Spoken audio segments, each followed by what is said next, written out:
मुसलमानों के, तो क्या हिंदू यहाँ पे झकमराने के लिए आता है? क्या हिंदुओं का यहाँ पे अधिकार नहीं है? तो यही चीज खट्टर साहब को सोचनी पड़ेगी, या जो वहाँ के गृह मंत्री है अनिल विज, आपको ध्यान रखना पड़ेगा कि क्या हिंदू अपना जलाभिषेक करने मंदिर नहीं जा सकता? आप कब तक रोकोगे हिंदुओं को? और एक जो हमारा बिट्टू बजरंगी है, उसको तुमने उठा के जेल में डाल दिया। क्या जो दंगाई जो मेवात में घुसे हैं, उन दंगाइयों के घर पे बुलडोजर या उनको गिरफ्तार करने में तुम्हारे पैर कांप रहे? क्या वो दंगाइयों से तुम लोग डर रहे हो? अगर डर रहे हो तो रिजाइन दो। वहाँ पे हिंदूवादी संगठन आके अपनी सरकार बनाएगा, फिर इन दंगाइयों को बताएगा कि उनकी औकात क्या है। दंगाइयों को जब तक सबक नहीं सिखाया जाएगा हिंदुस्तान में, तब तक ये दंगाई अपना रंग दिखाते रहेंगे। इसलिए दंगाइयों का एक ही इलाज है, बाबा योगी मॉडल जरूर लोग बोल रहे हैं बीजेपी खुद दंगा करवाती है। राहुल गांधी तक ये बोले हैं कि मोदी जी जो है, मोदी जी को रावण से कंपेयर किया, मोदी जी रावण समाज।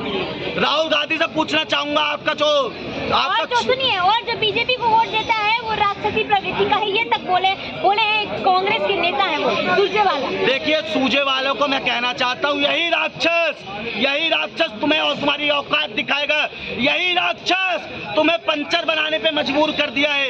यही राक्षस तुम्हें ट्रक पे घूमने पे मजबूर कर दिया है। यही राक्षस तुम्हें खेतों में घूमने के लिए मजबूर कर दिया है। यही राक्षस तुम्हें भारत जोड़ो यात्रा के लिए मजबूर कर दिया है।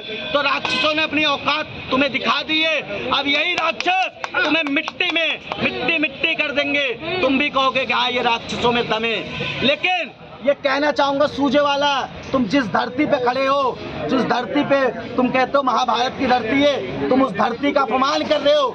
सूजेवाला, ये धरती ऋषि मुनियों की है, सनातनियों की है, तुम्हें नहीं ध्यान है। राक्षसों का चाहिए आपको? राक्षस तो ये कांग्रेसी है जो हिंदुओं का हक नहीं दे रहे। लेकिन जो सीमा हैदर है, वो 4 दिन हुए बेचारी को, जुम्मा 4 दिन हुए हिंदुस्तान में आए, वो भारत माता की जय बोल रही है, वंदे मातरम बोल रही है। उसको दिमाग आ गया, लेकिन इन कांग्रेसियों को दिमाग नहीं आया है और न कभी आएगा। कैसे नहीं आएगा? राहुल गांधी इतने पढ़े लिखे हैं, बताइए लद्दाख पहुंचे हैं, आजकल बाइक राइडिंग वगैरह कर रहे हैं पूरा। ये वही राक्षसों की बदौलत है जो राहुल गांधी गली गली घूम रहा है, भटक रहा है, ठोकर खा रहा है। यही राक्षसों ने उसकी औकात दिखा दी। इसकी वजह ये है कि राहुल गांधी से ज्यादा बेरोजगार पूरी दुनिया में कोई नहीं। हाँ, सबसे बड़ी बेरोजगार है राहुल गांधी। वो दुनिया के लिए रोजगार मांगते हैं, जनता के लिए रोजगार मांगते हैं। युवा के पास नहीं कहते, युवा के पास में रोजगार नहीं है। देखिए, हर युवा के पास में रोजगार है। दिल्ली में रह के अगर युवा रोजगार नहीं कर रहे हैं तो वो उसकी गलती है। लेकिन अगर राहुल गांधी जी अगर लद्दाख में जाके घूम फिर रहे हैं, देखिए 6 महीने बाद में इलेक्शन है, इनको इलेक्शन की तैयारी करनी चाहिए। अगर आपको गद्दी पे बैठना है, प्रधानमंत्री गद्दी पे बैठना है, आपको सरकार बनानी है तो तैयारी कीजिए इलेक्शन की। लेकिन ये तो घूमने में लगे हुए हैं। वही है ना, सोने चांदी के कटोरे और चम्मच लेके पैदा हुए हैं। कहाँ से ये डाउन टू अर्थ जनता के बीच में रही के कहाँ से सीखेंगे कि जनता को क्या दिक्कत है? ये चीज बीजेपी बहुत अच्छे से जानती है। और रही बात ये मेवात की जो हम बात कर रहे थे, मेवात ब्रजमंडल यात्रा जो दोबारा होने वाली है, तो देखिए हिंदू इतना जाग चुका है, जो मेवात में हुआ बहुत लोगों ने देखा है, बहुत हिंदुओं ने देखा है। अब हिंदू इतना जाग चुका है कि 28 तारीख को जो मेवात यात्रा होने वाली है, उसमें जो 31 जुलाई को जितने हिंदू गए थे उससे 4 गुना ज्यादा हिंदू जाने। सरकार सुरक्षा दे या ना दे, लेकिन जितने भी लोग वहाँ पर जाएंगे ना, वो लोग अपनी सुरक्षा खुद ही करेंगे। इस बार हमें सरकार की सुरक्षा मिले ना मिले, लेकिन हम लोग अपनी सुरक्षा। अच्छा, आप इतना बीजेपी कर रही है, एक बात पूछना चाहेंगे कि फिर से बोलिए सब बता रहे सच्चाई आओ ना। सच बोलिए। सबको ठगा है तुमने। किसको ठगा? सबको ठगा है तुमने। कौन ठगा? कांग्रेस वालों ने। अच्छा, एक बताइए, जो बीजेपी को वोट देगा, वो जो कश्मीर का वोटर की आजादी है, तो बीजेपी को वोट देता है वो क्या है? राक्षस है साले। वो नहीं लगती ये राजपूत ही है चैलेंज छत्तीस सुरजेवाला को। बहुत सही। वोट की आजादी कांग्रेस को दे।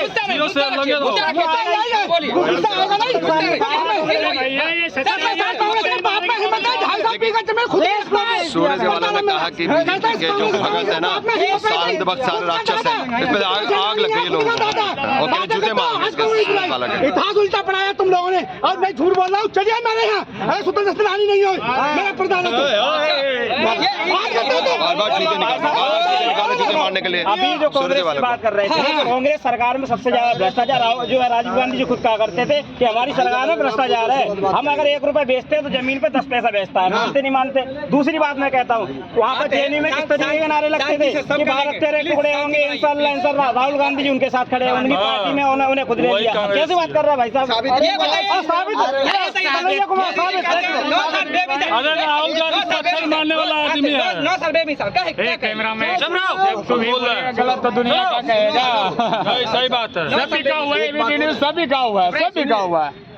पहली बात, मोदी से राहुल गांधी की तुलना करना बंद कर दीजिए। सही बात है। राहुल गांधी को पॉपुलरिटी मिलती है उससे, ठीक है। कहाँ राजा भोज, कहाँ गंगू तेली, ठीक है। दूसरी एक चीज बताऊं, लप्पू सा राहुल है, बोलना बाप है ना, सोचता वो है ना, क्या बोलना है। आपका ये नहीं आ रहा, प्रधानमंत्री बनेगा क्या? और एक बात आपको नहीं लगता क्या कि नीतीश जी को ठगा गया है, नीतीश जी को लूटा है ये जो घमंडिया गठबंधन है, तो इनकी औकात जनता ने दिखा दी है। और आने वाले समय में देश की जनता उसी को वोट देगी जो देश का भला चाहेगा, देश का सम्मान करेगा। ये वही कांग्रेस है जो कहते थी सेना सर्जिकल का सबूत दे, और यही है ना कहती थी चुनाव आयोग दिख गया है। यही कांग्रेस है ना जो कहती थी चुनाव आयोग दिख गया, सेना दिख गई, सुप्रीम कोर्ट दिख गया। लेकिन एक बात भूल गई, वही सुप्रीम कोर्ट ने राहुल गांधी को आज राहत दी है कि ये वही सुप्रीम कोर्ट है। आज कांग्रेस पार्टी की औकात जनता ने दिखा दिया है। अब कभी कांग्रेस नहीं आएगी। कांग्रेस एक थी, कांग्रेस चली गई। अब इस देश में वही सरकार रहेगी जो जनता के हित की बात करेगी। ऐसे लोगों को नहीं चुना जाएगा जो जनता को गुमराह करने का काम करेगा, वोट उसी को दिया जाएगा जो देश हित की बात करेगा और देश के लिए बात करेगा, उसी को हम लोग चुनेंगे और उसी को फिर जिताएंगे। अच्छा, राहुल गांधी जी इतने सालों से राजनीति में है, परंतु अभी तक अपनी इमेज नहीं बना पाए एक राजनेता की, ऐसा क्यों? क्योंकि उन्होंने बोला है कि मैं आपके लिए पप्पू हूँ, मैं आपके लिए पप्पू हूँ, मैं आपके लिए मर चुका हूँ। कौन बोला था? मैं बोला था, राहुल गांधी नहीं तो बोला था। पत्रकार महोदय, आपको ध्यान रहना चाहिए, ये राहुल गांधी एक गिरगिट है, कब रंग बदलेगा इसे कुछ नहीं पता। ये वही राहुल गांधी है ना जो भारत जोड़ो यात्रा पे गया था, कहता था भारत का करके बंटवारा, अब ये भारत जोड़ेंगे। जिन्ना जीता, नेहरू हारा, अब ये भारत जोड़ेंगे। धारा 370 लाकर आग लगाई घाटी में और मोमिन ने पंडित को मारा, अब ये भारत जोड़ेंगे। हिंदी चीनी भाई भाई के नारे खूब लगाए थे और गवा दिया फिर तिब्बत सारा, अब ये भारत जोड़ेंगे। सरदारों का खून बहाया कांग्रेस के इन गुंडों ने और घायल है मेरा गुरुद्वारा, अब ये भारत जोड़ेंगे। मंदिर टूटे, बनी मस्जिद, तब ये खामोश थे और कहा था तब ये भाईचारा, अब ये भारत जोड़ेंगे। तो इनसे हमें कोई उम्मीद नहीं है, हम उसी को वोट देंगे जो देश हित की बात करेगा, उसी को वोट देंगे। अच्छा, मोदी जी ने कहा था कि हर साल 2 करोड़ नौकरी देंगे और 9 साल हो चुके हैं, तो 9 साल तो नौकरी का मतलब ये थोड़ी ना कि IAS IPS बना देंगे। देखो रोजगार की कमी है क्या? आज भारत आत्मनिर्भर भारत बन रहा है। आज लोगों के पास काम की कमी नहीं है, लोग काम करने की भावना से अगर बाहर निकल रहे एक एक से काम पड़ रहा है। आज हमारे देश की अर्थव्यवस्था 5वें स्थान पे, ऐसी नहीं 5वें स्थान पे बन गया। कोई वीडियो गेम नहीं खेला जा रहा है कि 10वें नंबर से 5वें स्थान पे कर देंगे। इसके लिए तपस्या की है मोदी जी ने, इसके लिए दिन गिने हैं।